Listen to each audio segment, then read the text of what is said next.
Muy buenas tardes a toda la comunidad jurídica. Quien les saluda es David Remaicuna, miembro de EDIT, Escuela de Derecho Integral Peruano. En esta oportunidad le agradeciera por favor que a todas las personas que se conecten, que vayan compartiendo esta ponencia, ya que tenemos un invitado muy especial y seguramente muchos de ustedes ya lo conocen, un especialista en materia de derecho patrimonial. Como todos bien sabemos, estamos viviendo un evento extraordinario que muchas veces para diversas personas nos resulta un poco difícil de comprender o de adaptarnos a estos cambios, la cual simplemente no ha generado conflictos o no ha generado incertidumbre en el sector salud, sino también en el sector económico, por lo cual esta área es el cual nos atañe hoy en día, lo cual le hemos denominado las garantías reales en la crisis económica a cargo del doctor Martín Mejorada, que a continuación vamos a hacer una breve reseña sobre su historial profesional. El doctor Mejorada es abogado por la Pontificia Universidad Católica del Perú, es amigo curia del Cuarto Pleno Casatorio Civil de la Corte Suprema, miembro del Grupo de Reforma del Código Civil, autor de innumerables artículos relacionados a la materia del derecho patrimonial y participante en el Pleno Jurisdiccional Civil y Procesal Civil 2020, con el tema prescripción adquisitiva y a la vez es árbitro. Muy bien, aquí estamos con el doctor Mejorada, que a continuación le explicará lo que se refiere a su tema correspondiente, las garantías reales en la crisis económica. Bueno, muchas gracias, buenas noches. Mi saludo a los seguidores de la Escuela de Derecho Integral Peruano y gracias por la invitación. Voy a ocuparme durante algunos minutos de compartir algunas reflexiones en torno a la situación de las garantías en el marco de la crisis que vivimos, ¿no? Y que es una crisis económica de gran envergadura, sin precedentes en realidad en el tiempo cercano y diría incluso en el tiempo lejano, ¿no? Que se conozca en la etapa republicana no hay una crisis de esta naturaleza y que no merece mayor comentario sobre el hecho de que estamos en una crisis. Ya poco importa cuáles han sido los elementos que la han causado. Sin duda la pandemia es el elemento central, pero hay otros aspectos de la vida institucional que han contribuido, también de la manera como se ha administrado la crisis sanitaria, para que estemos en una situación realmente delicada, a lo cual hay que agregar además la incertidumbre política que hasta esta misma hora nos tiene a todos pues, pendientes de lo que va a suceder. Todo esto son componentes terribles para la situación económica del país. Entonces, el hecho incontrastable es que vivimos en una situación de una economía absolutamente debilitada, de una economía con escasísimo crecimiento luego de haber caído en una profunda depresión como consecuencia inevitable de la pandemia y de la manera como se ha administrado esta situación. Muy bien, entonces en esta circunstancia, digo, indudable y que nadie puede negar, evidentemente hay aspectos legales que van a sufrir más que otros, ¿no? O que van a tener un impacto más que otras figuras legales, ¿no? Es decir, el derecho pues, de familia sin duda se ve impactado, el derecho de personas, el derecho de los registros públicos se ve impactado, pero hay algunos otros aspectos del derecho patrimonial o del derecho civil en general que se ven más afectados o que están más involucrados en lo que sucede con la crisis que otros derechos o ramas o institutos o corrientes del derecho que nos rigen, ¿no? Y entonces en ese marco yo quiero ocuparme brevemente de lo que sucede con las garantías. Como todos sabemos, las garantías son mecanismos patrimoniales para asegurar el pago de las deudas. Cuando existe una deuda y el acreedor espera que le paguen, pues existe siempre la natural preocupación de que no le paguen. Y por eso es que se convienen garantías, para que en caso que el deudor no cumpla como era de esperar, sea porque no quiere cumplir o porque de pronto está en una situación que no puede cumplir, el acreedor igual pueda cobrar, ¿no? Esas son las garantías. Y estas garantías son de diverso tipo, como todos sabemos. Son garantías reales, por un lado, de las que me voy a ocupar principalmente, y garantías personales de otro lado. En las segundas están pues la fianza y el aval, ¿no? Cuando el acreedor recibe como soporte, como aseguramiento de su crédito, el respaldo de una persona adicional al deudor que dice, si él no te paga, yo te pago. Ese es el fiador. Que si además hace esta afirmación de respaldo en un título de valor, es un avalista, un aval. En el mundo de las garantías reales, el soporte en favor del acreedor tiene que ver con la afectación de un bien.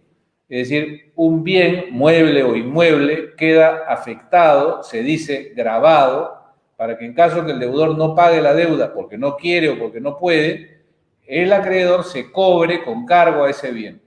Cobrarse con cargo a ese bien significa que ese bien se va a vender y con el producto de la venta el acreedor se cobra.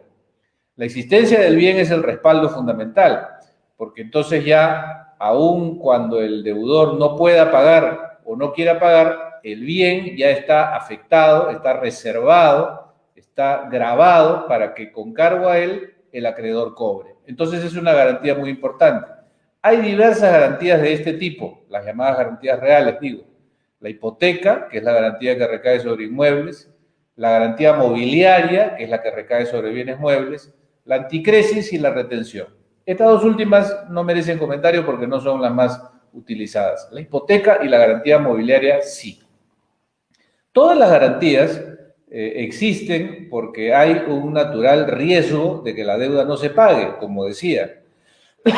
Los riesgos del crédito son un componente natural a los negocios. Todo el tiempo hay riesgos, incluso en circunstancias de estabilidad total y de una economía estabilizada, hay riesgos inevitables que los acreedores tratarán de cubrir mediante estas garantías. El nivel de riesgo y la causa de los riesgos es variable. En algunos casos es el temor a que el deudor no pague porque es evasivo, ¿no? O porque puede arruinar su negocio con el cual suele pagar la deuda, o porque hay aspectos externos incluso al propio deudor que pudieran impactar en él y hacer imposible o difícil el pago de la deuda, como son los aspectos sociales, económicos, globales o nacionales que, por supuesto, tienen incidencia en el patrimonio de las personas, por decisiones gubernamentales que de pronto hacen que el deudor ya no pueda generar los recursos porque su negocio es contenido, o porque es detenido, o porque es cerrado, o porque sencillamente hay una crisis como la que vivimos, donde el consumo se reduce ostensiblemente, donde la actividad comercial está seriamente afectada, donde existe incertidumbre política, de seguridad, incluso material para los ciudadanos. Y todo esto, por supuesto, impacta en el riesgo del crédito. El riesgo del crédito es en general todos los aspectos que pudieran de alguna u otra manera impedir que el deudor cumpla con lo ofrecido, con aquello a lo que está obligado. Y es el nivel de riesgo lo que determina la necesidad de una garantía. A mayor riesgo, mayor necesidad de una garantía. A menor riesgo, igual quizá una garantía, pero con menos relevancia o con menos determinación en el futuro de ese crédito.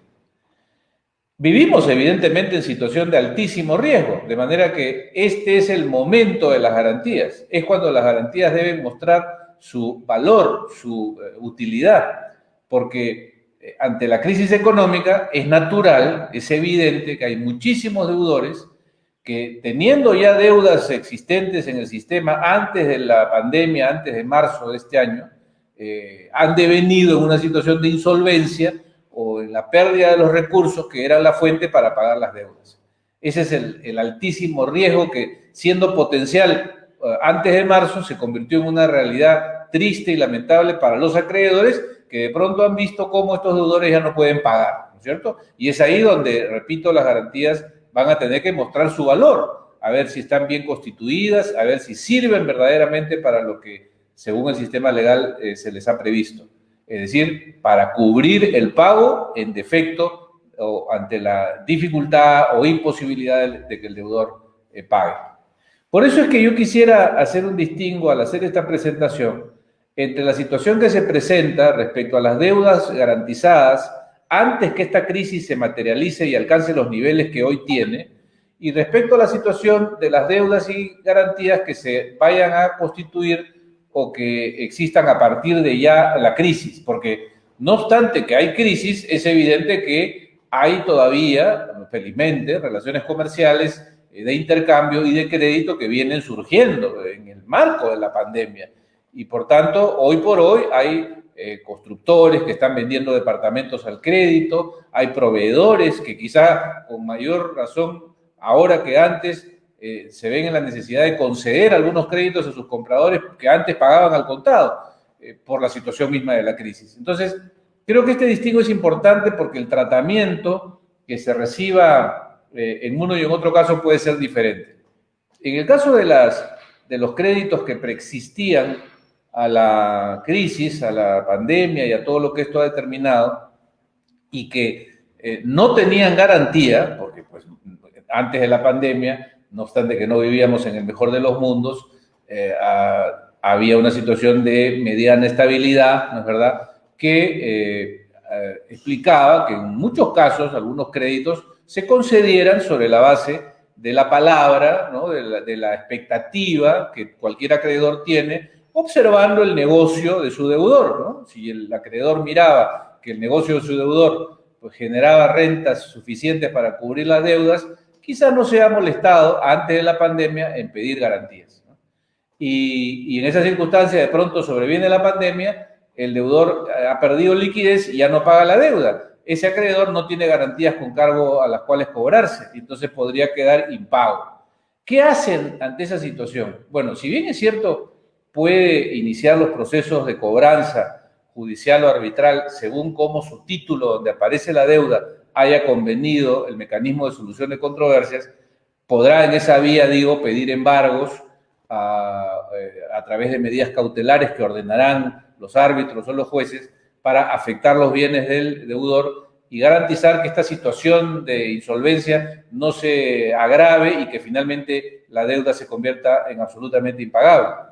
Porque si no ese es el caso, si el deudor no tiene bienes o los bienes que tiene no alcanzan para cubrir estas deudas, a este acreedor no le va a quedar otra que llevar a este deudor a la insolvencia competencial, es decir, al marco de las competencias del INDECOPI, para que sometido a un proceso concursal, el patrimonio de este deudor pues se liquide o se reorganice de algún modo para poder con los demás acreedores tener alguna oportunidad de cobrar, ¿no?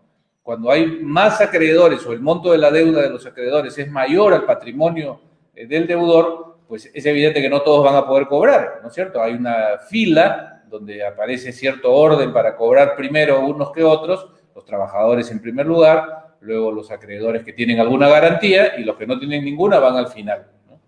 Entonces, si la empresa se liquidara o si el deudor se liquidara, entrara en una situación de liquidación, tendría que observarse este mecanismo de pago por orden, con lo cual eventualmente el acreedor del cual estoy hablando se podría quedar sin cobrar.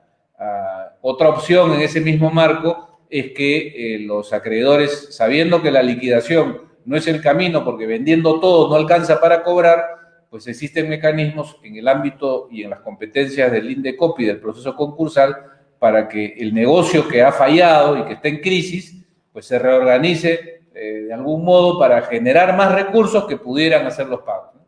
Esta situación es menos creíble en estas circunstancias, pues la circunstancia global de crisis hace que la reorganización no, es decir, uno tiende a la opción de reorganizar cuando la causa de la crisis es un problema de organización, pero ahora es evidente que la mayoría de causas vinculadas a la falta de recursos para un deudor no es un problema de organización, es un problema de crisis, ¿no es verdad?, que afecta a todos y no solo a él.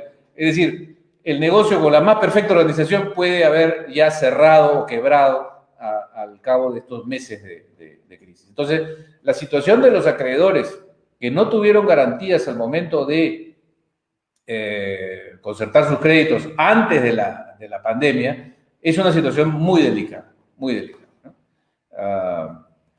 En el caso de aquellos que enfrentan a sus deudores que tienen recursos, que tienen bienes, pero que naturalmente, producto de la crisis, van a entrar en una situación de cautela, porque comprenderemos, señores, que habrán deudores que no tienen ya cómo pagar, pero hay otros deudores que tienen bienes, pero que naturalmente van a priorizar y van a tomar medidas de resguardo, ¿no? Van a cautelar su patrimonio más que nunca, porque van a tratar de protegerse de lo que viene y sin saber hasta cuándo es que se va a prolongar esta situación de incertidumbre. Entonces, fíjense la diferencia entre el deudor que no tiene bienes y que por tanto a él o solamente se le lleva el Indecopi para liquidarlo o para reorganizarlo, y el deudor que tiene bienes pero que no paga porque está cautelando ese patrimonio para priorizar sus necesidades de aquí a lo que viene.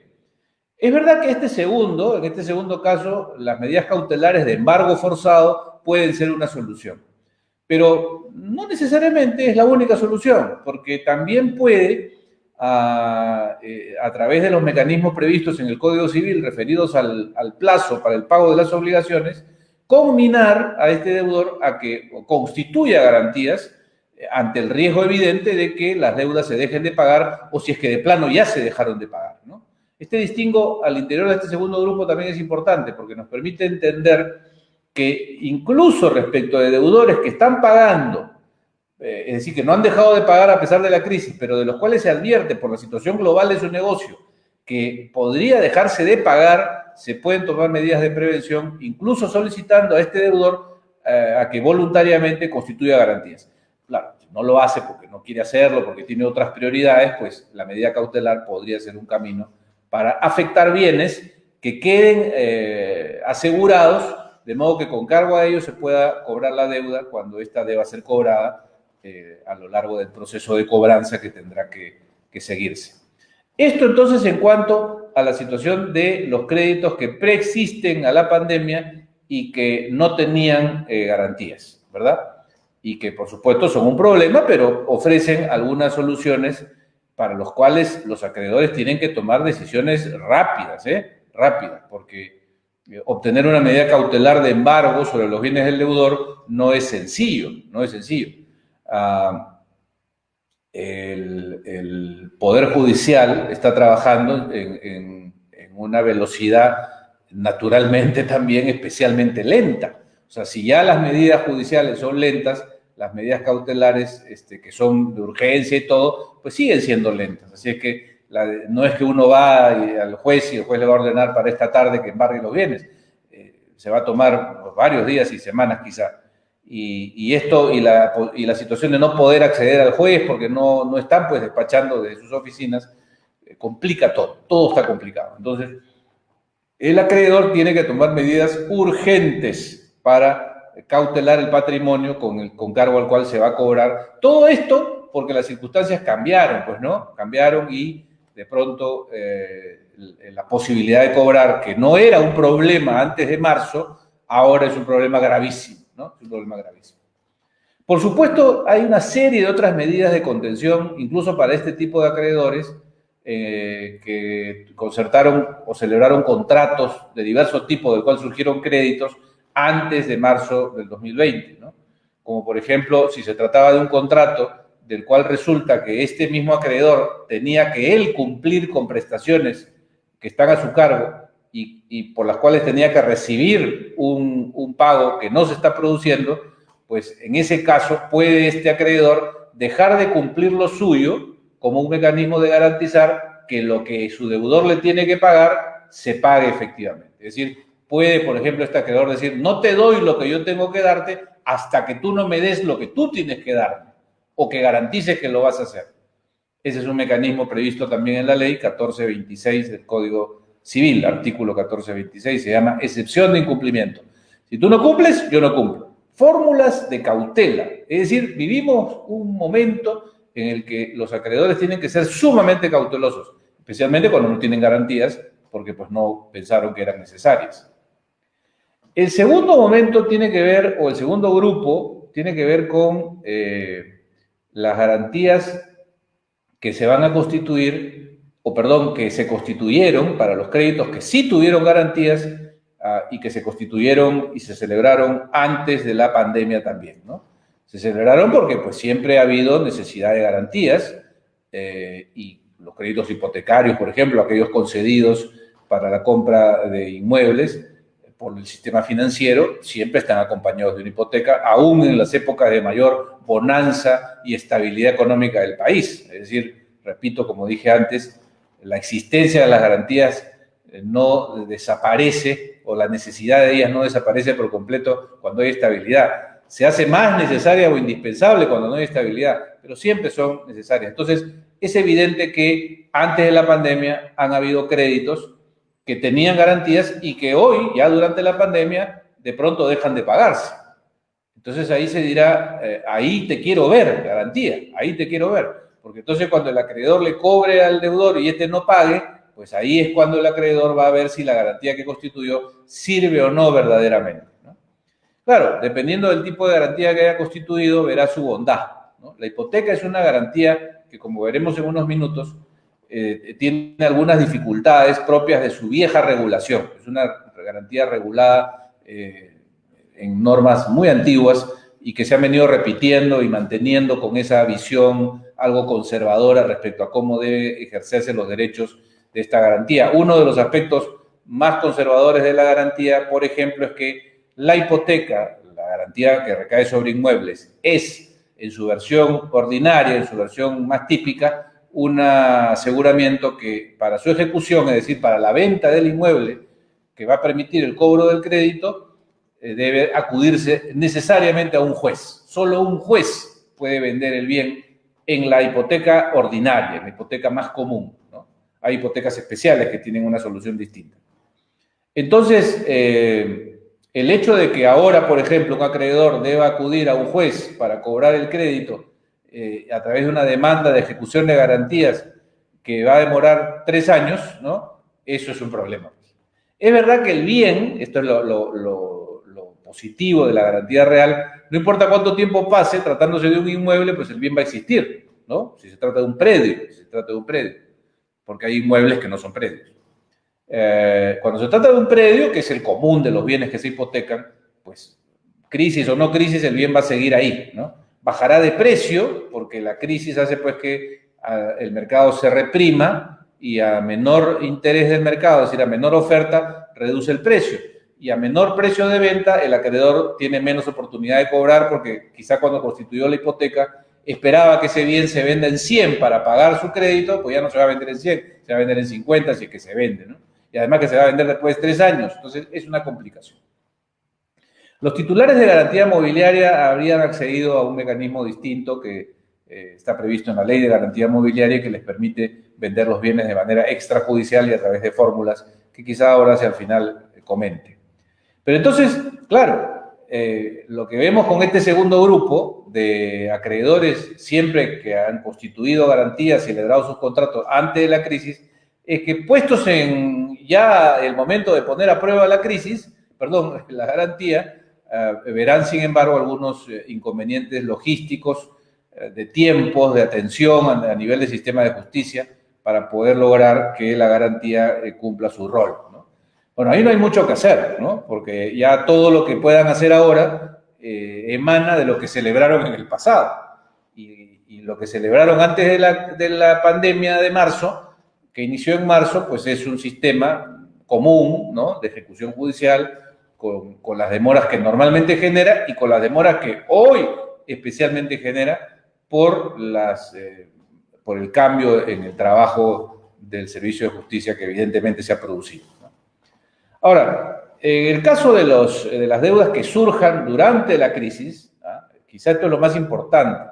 No es lo más importante, lo anterior es igualmente importante, pero esto segundo es importante porque ahora tenemos oportunidad de construir garantías o que a nuestros contratos de garantías reales sobre bienes, le demos los componentes necesarios para abordar el problema de su ejecución y de la cobranza eficaz que quizá no nos preocupaban tanto en marzo del 2020, pero que ahora son sumamente preocupantes. ¿Por qué son más preocupantes?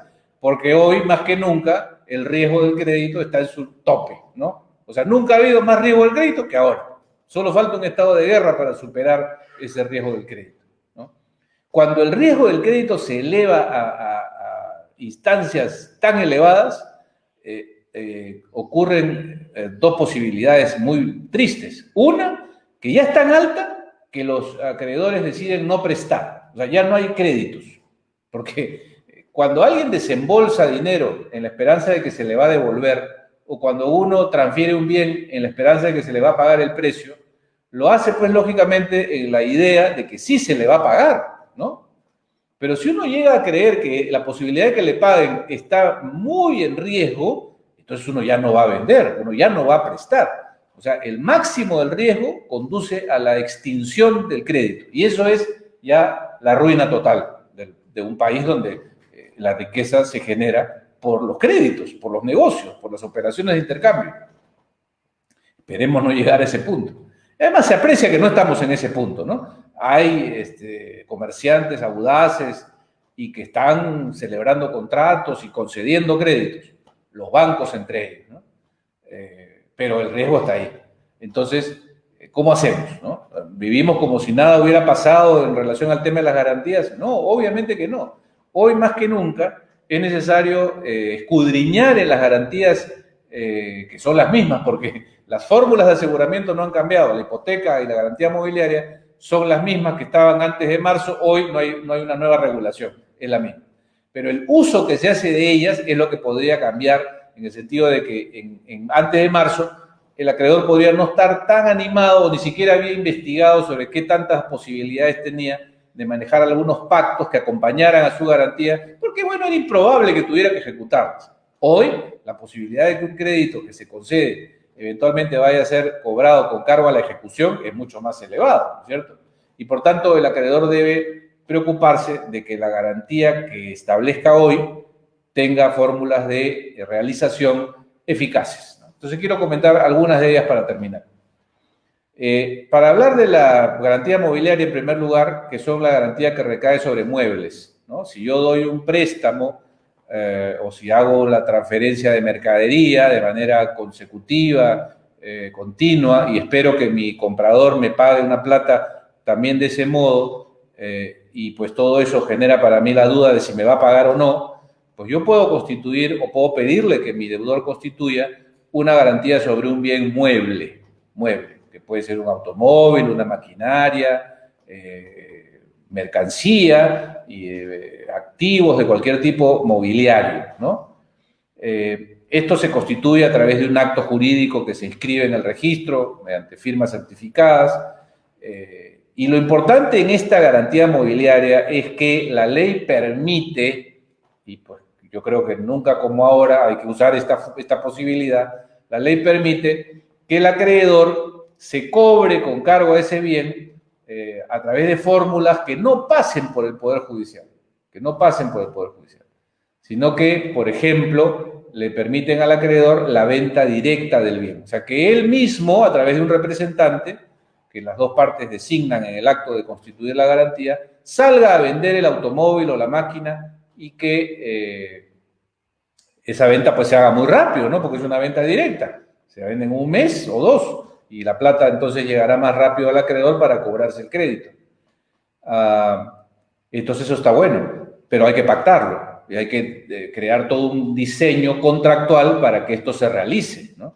Porque si uno no pacta esto, si uno no conviene esto, entonces lo que sucede es que la ejecución tendría que ir a juicio, a ese juicio que dura 2 años, y ni hablar, ¿no?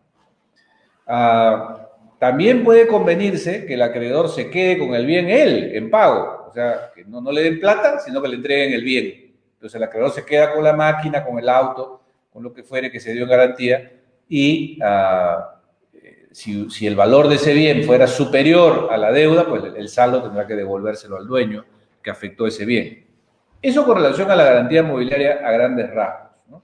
Porque, repito, en circunstancias normales podría ser que el acreedor no se haya preocupado por generar este mecanismo de ejecución privada y haya constituido su garantía mobiliaria y ahí nomás la dejaba como una fórmula para que el deudor sepa pues que hay bienes que están afectados, pero no porque realmente se pretenda que esto va a ser ejecutado.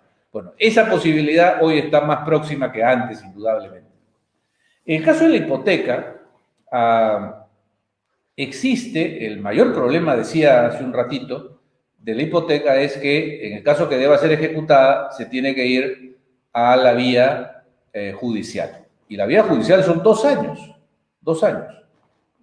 En promedio, puede durar 3, 4, 5, si tiene uno un poco de mala suerte, ¿no? Y ahora podría, ese promedio ya no creo que sea 12, volverá a 13. O sea, 3 años para que el acreedor, desde que inicia su demanda, para que se le pague con cargo a un bien que está hipotecado, reciba el dinero por el cual se cobra el crédito. Ya para ese momento, pues ya todo el mundo habrá cambiado, ¿no? O sea, el acreedor no espera eso. Por tanto, ¿cómo hacemos, no? Si la hipoteca tiene este mecanismo de ejecución que por la ley dice debe ser a través de un juicio. ¿Ya? Bueno, una solución directa, que es la que hay que considerar y que en su momento, no sé si por desconocimiento o por flojera, o porque finalmente la tasa de ejecuciones no se ha elevado históricamente en el Perú, es decir, dicen bien los economistas cuando señalan que los peruanos somos unos deudores hipotecarios ordenados y que la tasa de morosidad a ese nivel no es muy elevada, ¿no? Bueno, sí, el peruano que tiene el dinero para pagar, pues es responsable y pagará, ¿no? Pero ya no estamos viviendo pues en una situación en la que la posibilidad de pagar dependa del ánimo y la moral del deudor, sino depende de circunstancias que están fuera de su control. Entonces, como el acreedor no va a estar más feliz porque la razón del impago es porque el deudor quería pagar pero no puede, o no pagó porque no quiere, lo cierto es que no recibe el dinero, y eso es lo importante para el acreedor. Entonces creo que hay que mirar otra vez esta solución que está prevista en la Ley de Títulos Valores y que se llama título de crédito hipotecario negociable. ¿Qué cosa es esto? Es un título valor a la orden, como una letra, ¿ya? Que expide, ¿quién? Los registros públicos. Y funciona así, es muy fácil. El propietario de un bien, que digamos es el deudor de una obligación, extiende una escritura pidiendo que se emita un título de crédito hipotecario negociable, y esa escritura se presenta al registro de la propiedad y el registro público emite el título de crédito hipotecario negociable. Es un documento. Pero ¿cuál es la ventaja de este documento? Que según la regulación cambiaria, que es la regulación de la Ley de Títulos Valores, la hipoteca que se constituye en virtud de ese documento sobre el bien inmueble que el constituyente señala, es una hipoteca cuya ejecución, o sea, cuya venta, se puede hacer de manera directa, sin pasar por un juicio. Claro, dice que la venta la tiene que hacer un banco, o sea, como parte pues de un sistema, en lugar de que lo haga cualquier corredor inmobiliario que podría generar cierta desconfianza, ¿no? Que lo haga un banco, que es una empresa controlada por la Superintendencia de Banca y Seguros.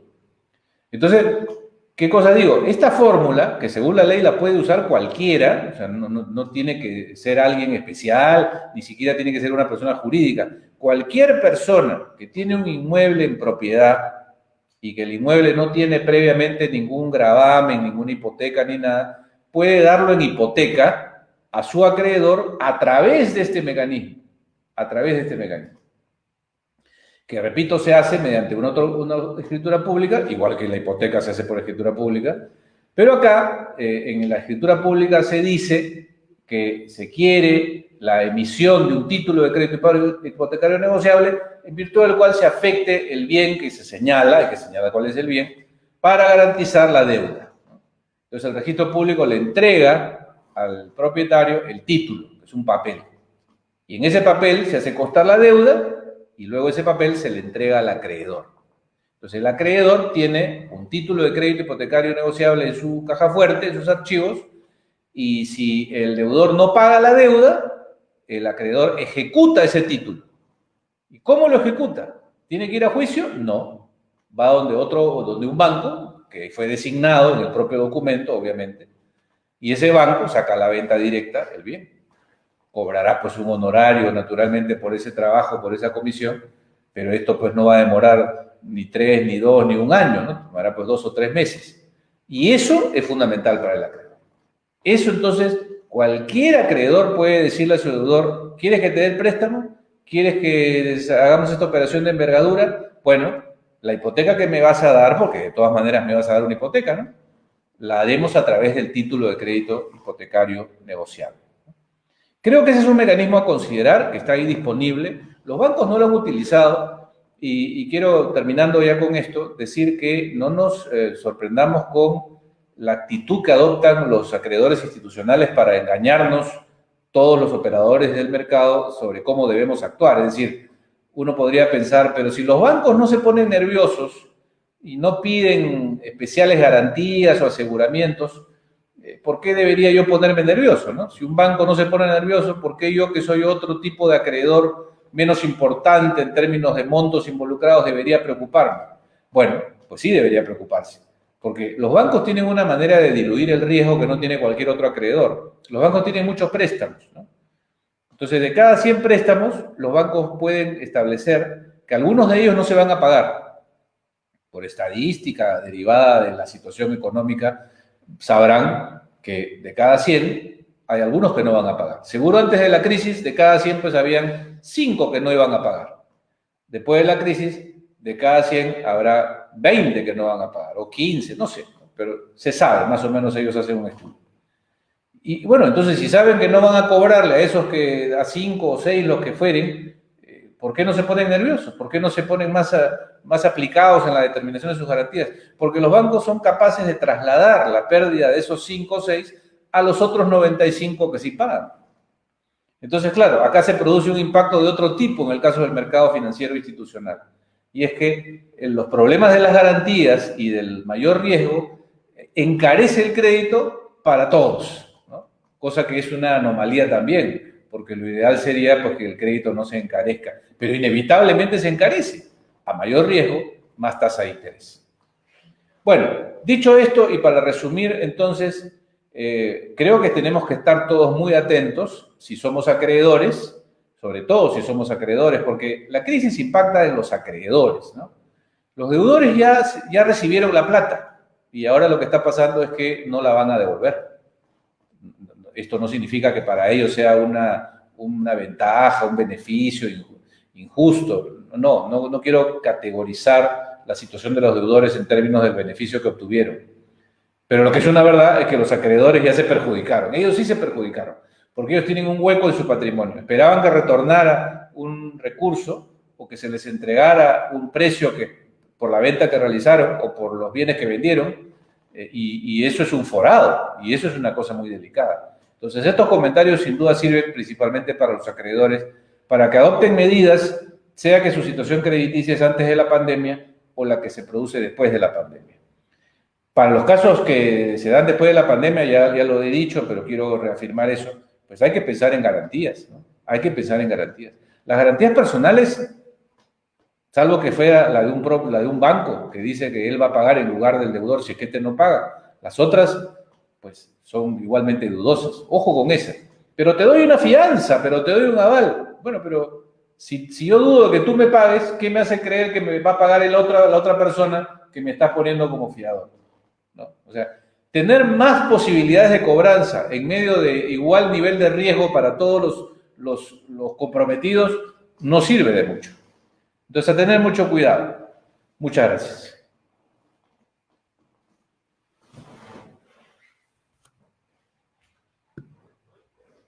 No se te escucha. Bueno, sí. Ha estado muy interesante la ponencia porque básicamente eso es la coyuntura que vivimos pasando muchos peruanos.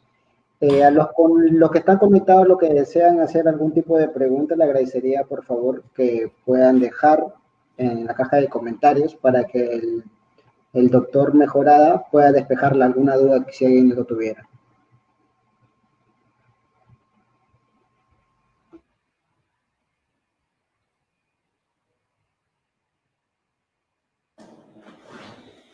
Muy bien.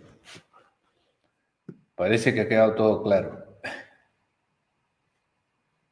Doctor, hay una pregunta de Milagro Yactas Méndez que indica cómo afrontar el problema de las hipotecas o garantías mobiliarias en garantías derivadas de deudas bancarias. Bueno, a ver, hay dos...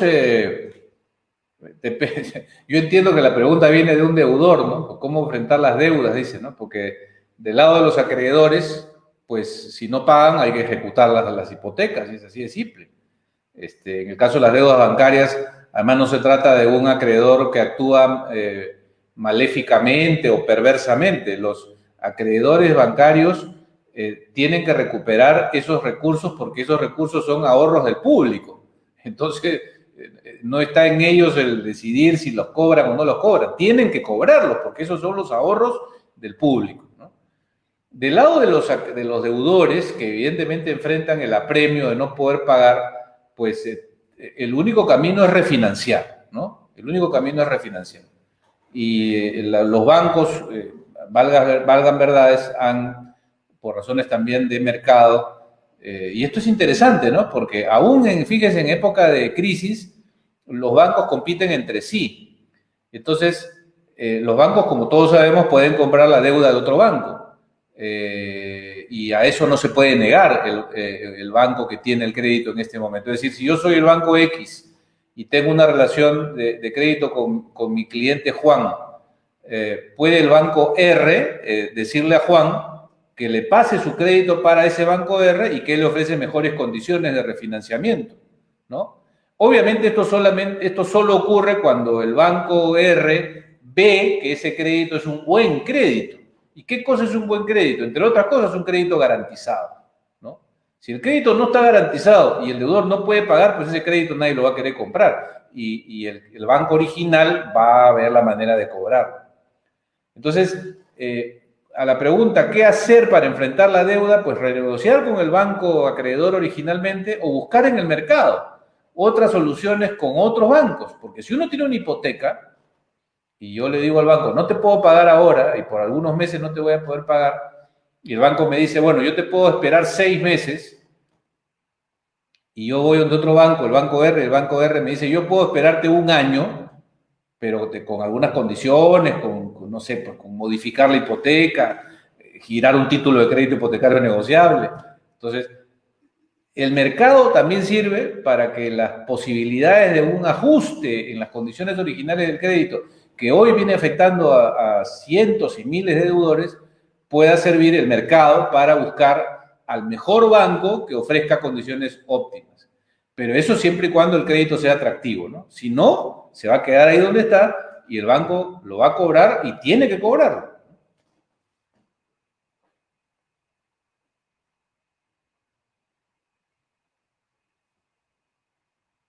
Ya la duda siendo despejada por el doctor Mejorada, no sé si alguien más tuviera alguna duda o inquietud sobre el tema.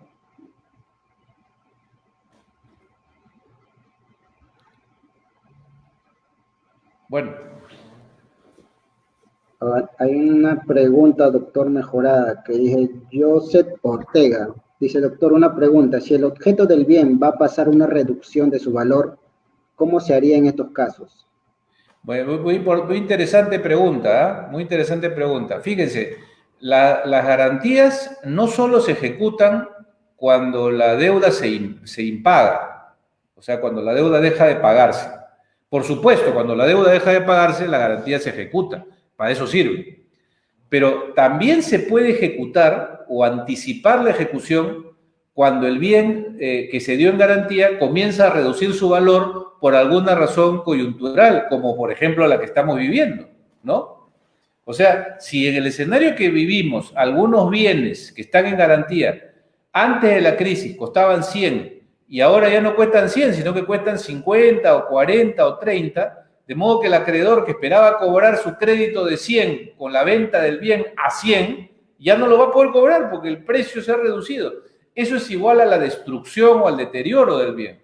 Cuando eso ocurre, el acreedor tiene derecho a pedirle al deudor que constituya otra garantía o que reponga el valor de algún modo, el valor perdido, y si no lo hace, puede anticipar la ejecución de la garantía. Eso está previsto expresamente para la hipoteca y para la garantía mobiliaria también, ¿no? Entonces, vamos a ver, ¿los inmuebles pueden haber perdido valor producto de la crisis? Sí, o sea, ustedes ven los departamentos, en los proyectos, los proyectistas están vendiendo, pues, un poco entusiasmados por recuperar su capital, bajando sus precios, ¿no? Es un buen momento para comprar, para quien tiene liquidez, porque los precios han bajado. Pero no diría que han bajado ostensiblemente, ¿no? Han bajado 10%, 15%, Y esa reducción que puede impactar en el valor del acreedor hipotecario no merece, creo yo, una sustitución de la garantía. Es una alteración de mercado natural, ¿no? Pero pueden haber otros bienes que sí han reducido su valor, por supuesto, ¿no?